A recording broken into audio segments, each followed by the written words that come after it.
अस्सलाम वालेकुम व्यूअर्स। आज मेरा प्रोग्राम बना कि आज मैं आपको अपने दो दोस्तों से मिलवाऊं जो कि टंकी के रास्ते जो कि गैर कानूनी तरीके से तुर्की से फिर यूनान तक गए। मैं इनसे आपकी मुलाकात भी करवाता हूँ और दूसरा बताता हूँ कि रास्ते में इनको कौन सी मुश्किलात का सामना करना पड़ा, कौन सी मुश्किलात इनको आई, एजेंट से इनका किस तरह रब्ता हुआ। तो इन सब चीज़ों का जो है ना आपको आज की इस वीडियो में मैं आपसे शेयर करूँगा। तो आपसे मुलाकात करवाता हूँ मैं मेरे दोनों दोस्तों से। ये मेरा पहला दोस्त मेहताब और ये दूसरा दोस्त है अहमद। ये दोनों दोस्त जो है ना पाकिस्तान से गैर कानूनी रास्ते तुर्की से फिर यूनान तक गए रोज़गार की तलाश में। चलें जी अपना इंटरव्यू स्टार्ट करते हैं। इनसे पूछते हैं रास्ते में किस तरह की मुश्किलात आई, यहाँ से ये कैसे गए, इनका रब्ता कैसे हुआ। अच्छा मेहताब भाई, मुझे सबसे पहले बताएं कि आपका एजेंट के साथ रब्ता कैसे हुआ और एजेंट किधर का था? जी, मेरे कज़न ने मुझे ना जैन का नंबर दिया था, तो फिर मेरा रब्ता हुआ था जैन के साथ। अच्छा, अब मेहताब भाई आपने मुझे ये बताना है कि एजेंट किधर के है जिनसे आपका रब्ता हुआ है? वो गुजरात का था, गुजरात शहर का रहने वाला। अच्छा, अब आपका एजेंट जो आप बता के बकौल जो है वो गुजरात का था और एजेंट से आपका रब्ता हो गया। एजेंट के साथ आपकी क्या बातचीत हुई, कितनों में डील हुई आपकी तुर्की तक जाने की? जी, उसके साथ 1.5 लाख रुपए में हमारी बात हुई थी इस्तांबुल की, तुर्की तक। अच्छा, अब आपका एजेंट से रब्ता हो गया, आपकी डील होगी उसकी 1.5 लाख में, ठीक है, तुर्की तक जाने की।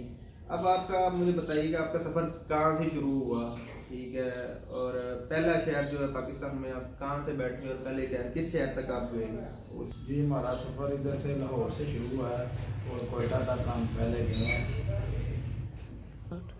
कोयटा से आपको आगे कोई एजेंट मिला या उसी ने कोयटा तक आपका जो सफ़र है वहीं तक महदूद रहा, या कोयटा से आगे जो आपको एजेंट मिला या नहीं मिला, या उधर एजेंट चेंज हो गया, या उसका रवैया कैसा था आपके साथ और उसने आपके साथ आपको कहाँ तक पहुँचाया कोयटा से आगे? जी, कोयटा से आगे वो उसी का एजेंट का नंबर उसने दिया था, एक एजेंट का। वो कोयटा में हमें उसने रिसीव किया है और उसने आगे से हमें जो सा ना आगे कप्तान तक पहुँचाया है। अब ये बताएं कि कोयटा से जो कप्तान का सफ़र था वो आपका कैसा रहा, एजेंट का रवैया कैसा रहा आपके साथ, रास्ते में आपको कौन सी मुश्किलात आई और कितना टाइम का जो सफ़र है कोयटा से कप्तान का, कितने टाइम में पहुंच जाते हैं आप कोयटा से कप्तान बॉर्डर तक? तो उसमें एजेंट का रवैया आपके साथ कैसा रहा, ठीक है, आपको खाने पीने की अशिया जो है वो इजीली अवेलेबल रही या कोई इशू रहा उनमें, और भी जो मसाइल हैं वो भी हमें जो है हमारे नाज़रीन को बताइए। जी, कोयटा से तप्तान तक हमारा सफ़र तकरीबन कुछ ठीक ही रहा। रास्ते में प्रॉब्लम भी बहुत ज़्यादा आई हैं। कुछ जगह ऐसी आई हैं जिधर उन्होंने हमें उतार दिया गाड़ी से और खाने पीने की चीज़ नहीं मिली है, वो हमें बर्दाश्त करना पड़ा है। तकरीबन 9 से 10 घंटे का सफ़र है तप्तान का।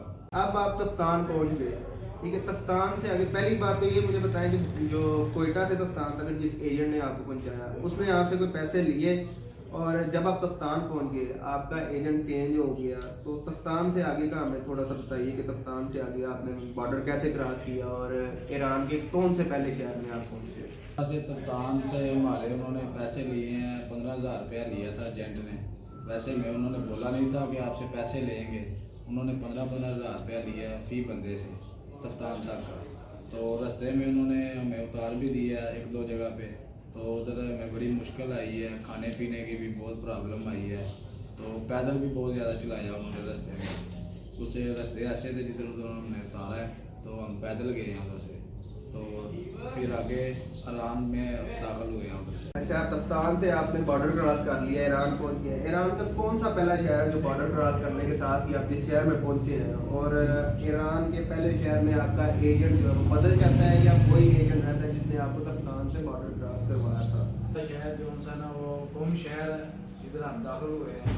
तो एजेंट हमारा चेंज हो गया था उधर से। वो एजेंट का उन्होंने बताया था कि आगे ये एजेंट मिलेगा उसका ये नाम होगा, कोड वर्ड बताते हैं। तो वो कोड वर्ड बता दिया था और वो एजेंट ने हमें आगे रिसीव किया कुम शहर में। अच्छा, ईरान के शहर आप कुम पहुंच गए और उधर आपका एजेंट आपके मुताबिक चेंज हो गया, तो कुम शहर से आगे आप जो है वो किस तरह अगले आपने तुर्की तक जाना है, तो कितने दिन, पहली बात तो ये बताया कि ईरान में आपने कितने दिन स्टे कितने दिन तक आपको ईरान में लगते हैं बॉर्डर तक पहुंचने में, ईरान और तुर्की के बॉर्डर तक पहुंचने में वो कितने दिन लगेंगे? और दूसरी चीज़ ये बताएं कि ईरानी एजेंट्स का रवैया आपके साथ कैसा रहता है इस दौरान?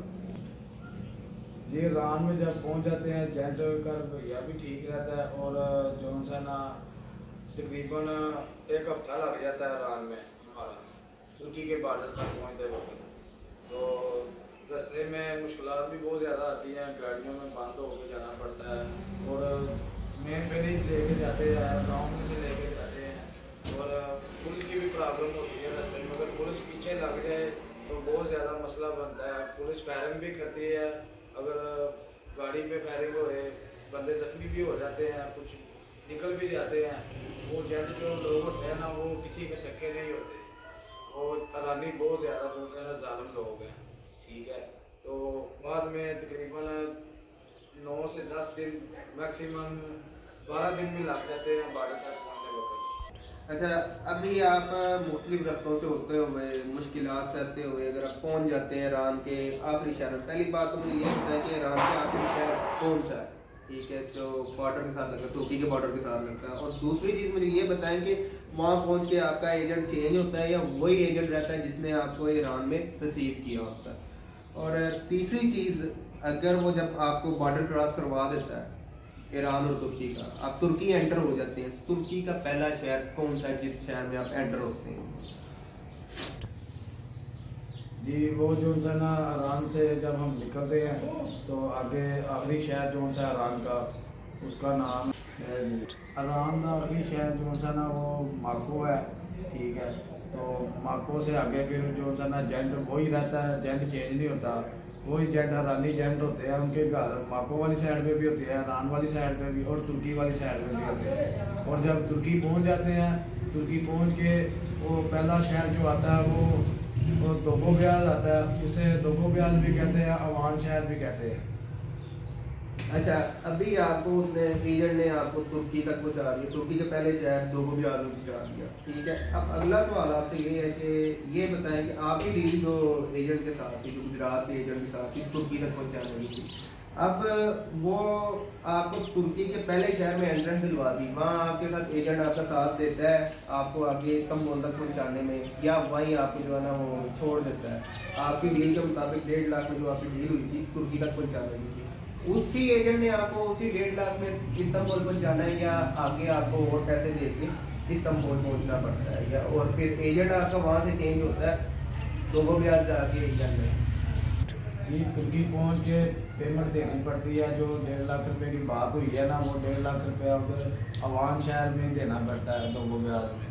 तो बाद में उधर उनकी मर्जी होती है एजेंटों की, आगे भिजवा दे, अगर अच्छा एजेंट होगा वो इस्तांबुल में हमें भेज देगा, अगर नहीं होगा अच्छा तो फिर एक्स्ट्रा पैसे देने पड़ेंगे या टैक्सी करानी पड़ेगी उधर से आगे जाने के लिए इस्तांबुल के लिए, तो फिर हम इस्तांबुल जाएंगे, वरना उधर तुर्की में ही उसी शहर में छोड़ देते हैं।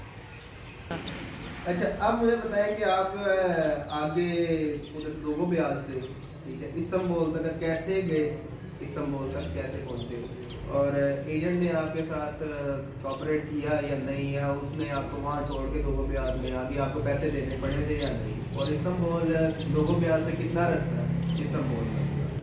जी दोगोब्याज से हमने पैसे पेमेंट पहले पूरी की है 1.5 लाख रुपया, फिर हमें डेपो पे बिठाया उन्होंने, और आगे एजेंट को बता दिया कि हमारे आदमी आ रहे हैं आगे इस्तांबुल के लिए, और 24 घंटे का रास्ता है दोगोब्याज से इस्तांबुल का। तो रास्ते में जो एजेंट का नंबर दिया था ना जिसका आगे, उसने हमारे से 10-10 हज़ार रुपया पेमेंट ये की है, फिर आगे इस्तांबुल के लिए हमें रवाना किया, फिर हम इस्तांबुल पहुँचे। इसका मतलब आपको दोगोब्याज से भी 10,000 रुपया मजीद दे के जो है ना इस्तांबुल पहुंचना पड़ा, यानी तुर्की पहुंचने का आपका अभी तक जो खर्चा हो गया 1,60,000 रुपया ये हो गया, और 15,000 रुपया जो कोयटा से दफ्तान वाले एजेंट ने आपसे लिया था। अच्छा, आप अब इस्तांबुल पहुंच गए, इस्तांबुल में आपको क्या मुश्किलात आती हैं पहुंचते सारे, या इजीली आपको रिहाइश वगैरह या काम शाम जो है वो इजीली मिल जाता है या नहीं, तो इसके बारे में ज़रा रोशनी डालिए। हाँ जी, इस्तांबुल पहुंच के आगे टर्मिनल पे एजेंट पे आगे लेने वाले आए होते हैं गेस्ट, वो लेके जाते हैं अपनी रिहाइश पे, काम शाम वैसे इजी मिल जाता है उधर। रहायश का, रोटी का, खाने का कोई मसला नहीं बनता। वही काम वगैरह पे लगाते हैं इस्तांबुल में, काम का कोई मसला नहीं है। तो अपनी मर्जी है, अगर जो मर्जी करे फिर उधर जाए। अच्छा, मुझे ये बताइए, अब मेरा आपसे आखिरी सवाल है। इसी आखिरी सवाल में मैं आपसे मुख्तलिफ चीज़ें जो है ना पूछूंगा। मुझे ये बताइए कि पहली बात तो ये कि आप इस्तांबुल में आपके बकौल काम शाम इजीली मिल जाता है, और दूसरी चीज़ ये बताएं कि वहाँ आप इजीली मंथली कितना कमा लेते हैं एक महीने में, और उसमें जो है ना कमाई काम शाम में कोई मसला मसाइल है या कोई इश्यूज वगैरह तो नहीं होते, या कंपनी की तरफ से तंग तो नहीं करते आपको, जैसे कि क्योंकि आप इलीगल आए हुए हैं, गैर कानूनी तरीके से आए हुए हैं, तो वो काम शाम में कोई ऐसा मसला मसाइल या पैसे पूसों में कमी कटौती करके तो नहीं देते आपको? अनलीगल जो जाते हैं इस्तांबुल में, उन्हें तकरीबन 70 से 80 हज़ार रुपया महीना कमा लेते हैं वो। तो खर्चा वगैरह सारा कुछ निकाल के वो 30 से 35 हज़ार रुपया घर महाना बेच सकते हैं। तो जो अनलीगल होते हैं उन्हें तनख्वाह कम मिलती है, जो लीगल होते हैं उन्हें ज़्यादा मिलती है। तो जो रही बात है कम सैलरी की, वो जो अनलीगल होते हैं उन्हें ज़ाहिर बात है वो कम ही देते हैं, तो काम बहुत ज़्यादा देते हैं फिर। अच्छा, आज के इंटरव्यू का आपसे आखिरी सवाल करता हूँ मैं कि मुझे ये बताएं कि हमें या जो व्यूअर्स हमें देख रहे हैं उनको क्या मशवरा देना चाहिए? टैंकी लगानी चाहिए या रास्ते में जो आपने मुझे मुश्किलात बताई हैं, ठीक है, क्योंकि मैंने डेंगू के बारे में सुना था, रास्ते में आपको लाशें भी पड़ी मिलती हैं, और इस पर भी रोशनी डाली है कि कोई ऐसा का भी होता है रास्ते में वाकई लाशें लूशें पड़ी होती हैं लोगों की। और दूसरा व्यूअर्स को मैं बताएं हमारे चैनल के दोस्तों से कि डेंगू लगानी चाहिए या नहीं? ये अनलीगल तरीके से हरगिज़ नहीं जाना चाहिए, टैंकी वगैरह नहीं लगानी चाहिए, लीगल तरीके से जाना चाहिए। वो बात आपकी सही है, रास्ते में बहुत ज़्यादा हादसे हुए होते हैं, लाशें भी पड़ी होती हैं, कुछ पहाड़ों से गिर के मर जाते हैं, कोई फायरिंग की वजह से मर जाते हैं, बॉर्डर पे फायरिंग होती है, गिर जाते हैं ऊंचाइयों से और मर जाते हैं। तो लिहाजा टैंकी नहीं लगानी चाहिए, लीगल तरीके से जाएँ और आपको कोई मसला परेशानी नहीं बनेगी। अगर अनलीगल तरीके से जाते हैं, उधर से पुलिस पकड़ लेती है, वो फिर पाकिस्तान रिपोर्ट कर देती है। 2-3 महीने उधर वो कैंप में भी रखते हैं, उनकी जेलें होती हैं, उधर से डील करते हैं, बाद में वो रिपोर्ट कर देते हैं पाकिस्तान। लेकिन नाज़रीन, आपसे आज मुलाकात करवाई मेहताब की, जो कि गैर कानूनी तरीके से कई बार तुर्की जा चुके हैं। तो इंशाल्लाह अगले एपिसोड में आपको ये भी बताएगी तुर्की से इनका यूनान का सफ़र कैसे रहा, किस तरह एजेंट से मिले तुर्की में आके।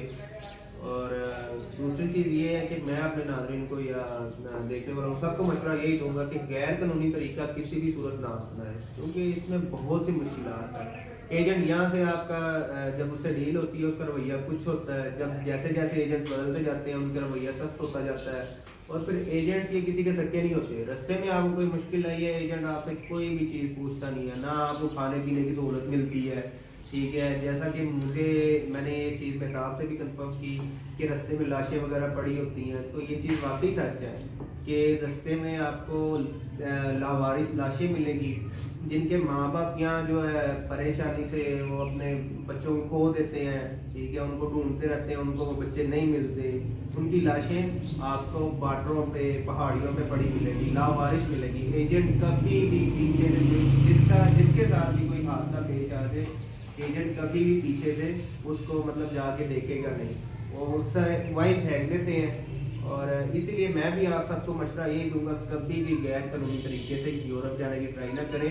जितने पैसे आप एजेंट्स को देते हैं उसमें कोशिश करें कि लीगल तरीके से भी उतने कई रास्ते हैं, आप विजिट पे जा सकते हैं, लीगल तरीके से जाएं। और दूसरी चीज़, उतने ही पैसों में जितना आप इलीगल जाके रहते हैं, जितना आपने पैसा कमाना है इलीगल रह के, तो उतने ही पैसे लगा के पाकिस्तान में लगा के कुछ छोटा मोटा कारोबार शुरू करके उतने पैसे आप पाकिस्तान में कमा सकते हैं। क्योंकि इलीगल तरीके से वहाँ के अखराजात निकाल के पाकिस्तान में आप सिर्फ 30 से 35 हज़ार रुपये बेच सकते हैं, और 30-35 हज़ार रुपये आप यहाँ 2 लाख रुपये लगा लें, आप इजीली 30-35 हज़ार रुपये मंथली कमा सकते हैं। तो आज के इंटरव्यू के बाद, आज के व्लॉग में मैंने आपसे इतने यही चीज़ शेयर करनी थी कि कभी भी इलीगल तरीके से गैर कानूनी तरीके से यूरोप जाने की कोशिश ना करें, और दूसरे भी जो इन कामों में मसरूफ़ हैं उनको भी जो है ना, या जो जाना चाह रहा है उनको भी मना करें।